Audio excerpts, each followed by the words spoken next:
Welcome to the newest episode of Beyond the Fame with Jason Fraley. I'm your host, Jason Fraley, picking the brains of the top filmmakers, musicians, and artists of our time. Today is officially National Ballet Day, so it's time for a podcast salute to two of the best in the business. I spoke to trailblazing ballerina Misty Copeland and choreographer Justin Peck at the Kennedy Center in 2017.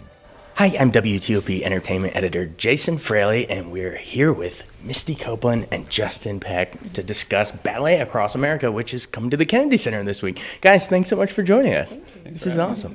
All right, but I want to get into, I know you're each curating a different, section of this, but so I want to get into that in a second. But first, someone take just generally, more broadly, what Ballet Across America is. Who wants to take it? Misty. Oh, okay.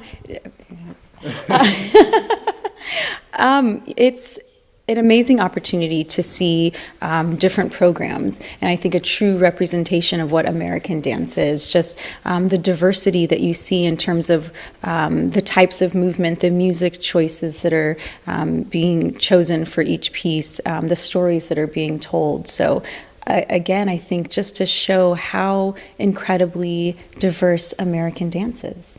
Yeah, do you have a similar take on just the overall on the Ballet Across America? Why did you want to get involved in it? Yeah, well, I think the festival is a great representation of what's happening in American dance today, and I've been a huge fan of the Kennedy Center for a long time, and we've been coming here with New York City Ballet for several years, and so I, when they approached me about this, I was super excited about being involved and curating. So that's awesome. All right, he mentioned the magic word, curating. These guys are going to be doing. So let's go one by one.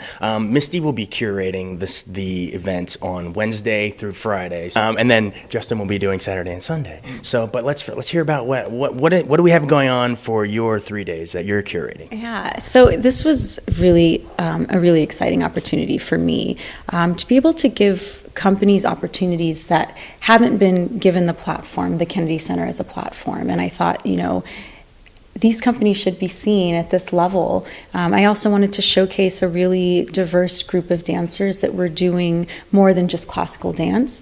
But the first that I really thought of was Jeremy McQueen's The Black Iris Project.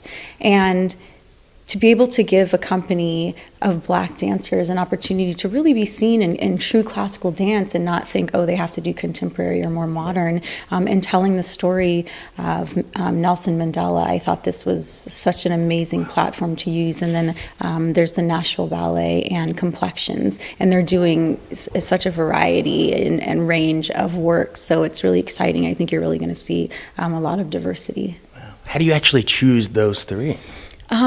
Companies you enjoy watching, and then just again, there's one dancer with the Nashville Ballet, Kyla Rouser, and she's someone that I noticed immediately, and maybe it was 5-6 years ago, and she's in Nashville doing these classical leading roles for the first time as an African-American woman, the only one in the company, and I thought... In Nashville, where the Opry is, right. Like to see this would be amazing. Yeah, and so I felt like this is a great opportunity to bring that company and to bring her here.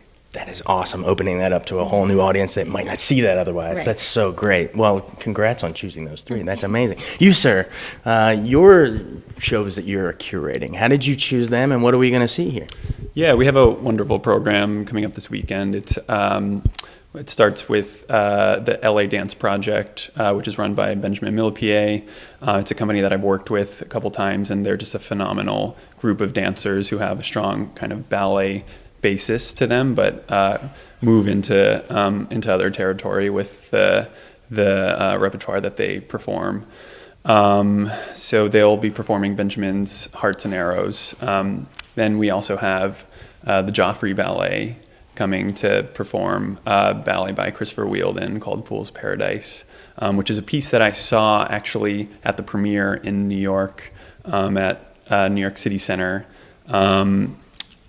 Must have been at least 10 years ago, and it's stuck with you. It's stuck in your brain. Left kind of like a burning impression. Yeah. And they're a wonderful company as well, and really great energy and hard workers, and just like great camaraderie amongst the group, and then we have a short excerpt which is part of I choreographed from a ballet called Year of the Rabbit, which was kind of one of the first ballets I ever created for New York City Ballet, and that will actually be danced by Giovanni Ferlin and Patricia Delgado from Miami City Ballet. And finishing up the program will be Kyle Abraham's The Gettin', which is a great piece I saw in New York a few years ago, and he's just has such an incredible voice and very interesting choreographer, and we've been sort of watching each other's work for a while now, so I really wanted to include him and his company on this. So it's really, I mean, it's called Ballet Across America, but you guys are really, Miami, New York, you're just Nashville, you're picking all these things. So see, you live in D.C., but you have these two legends, just picking these people and bringing you the best to say, so you got to come out. Awesome, but you've been to Kennedy Center recently. I saw you here dance Swan Lake, and also the Kennedy Center Honors a couple years ago. You came out, right? Yeah.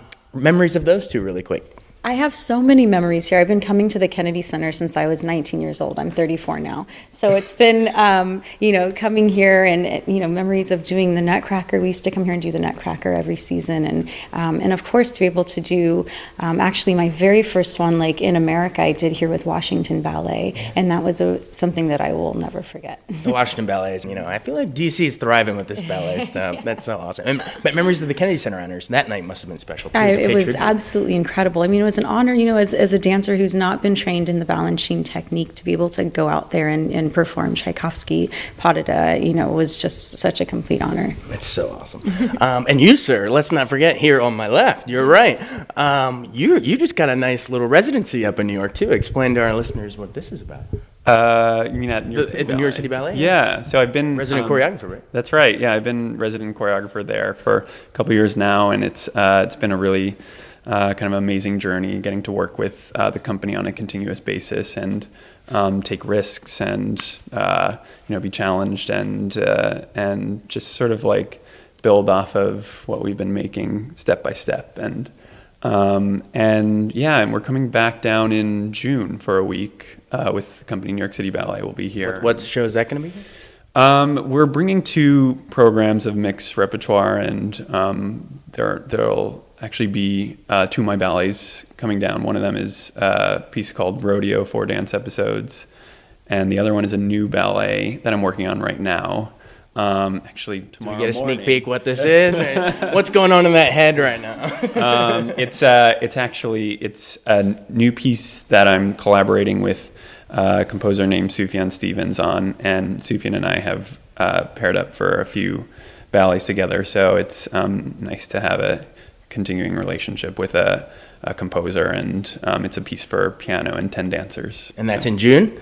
Yes, that'll be here in June. There you go. Advanced coverage, Kennedy Center, folks. There you go. Speak to our, maybe some newcomers that are, that maybe weren't into it. And, I mean, I know you've sort of played a role into that, too, in terms of, your celebrity status now, has got people that weren't necessarily into ballet now. And you're an idol to young girls and boys, beyond just ballet now. So what's that like? Is it an honor? Is it kind of a burden? Or, what's that? No, it's not a burden. I mean, my path to getting into classical ballet was very unusual, and I didn't grow up hearing classical music, and I'd never seen a classical ballet. Actually, I didn't see classical ballet until I was 15, even though I started when I was 13.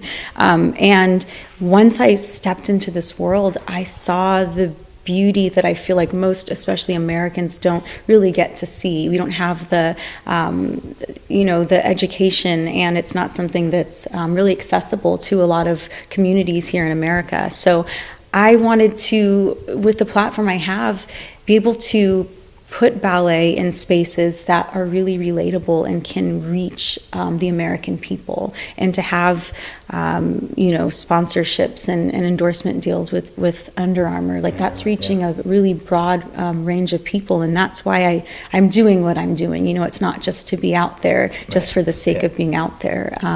So I'm just fortunate to be in this position, and it's absolutely not a burden. I'm trying to remember, I think I remember one of the ads. Doesn't it kind of start low and it starts rising, and it says, like, they said I couldn't do this, and they said I couldn't do that. What now? I'm Misty Copeland. It was something like, it was along the, I'm paraphrasing, something like like that. Well, we have a wonderful, diverse program in store for them. I think that there's a great level of talent that'll be on the stage there, and just a wide array of companies from all over the country together in one place at one time. So I think that's exciting in itself. Say no more. It's exciting in itself. Yeah. Guys, Justin, Misty, thanks so much. This is awesome. Again, it's Ballet Across America, curated by Misty Copeland and Justin Peck here at the Kennedy Center. Come on out. Thanks so much, guys. You're great. Thanks. Thanks so much for listening to Beyond the Fame with Jason Fraley. Our theme music is Scott Buckley's Clarion. Remember to give us a 5-star rating if you like what you hear. We'll see you next time.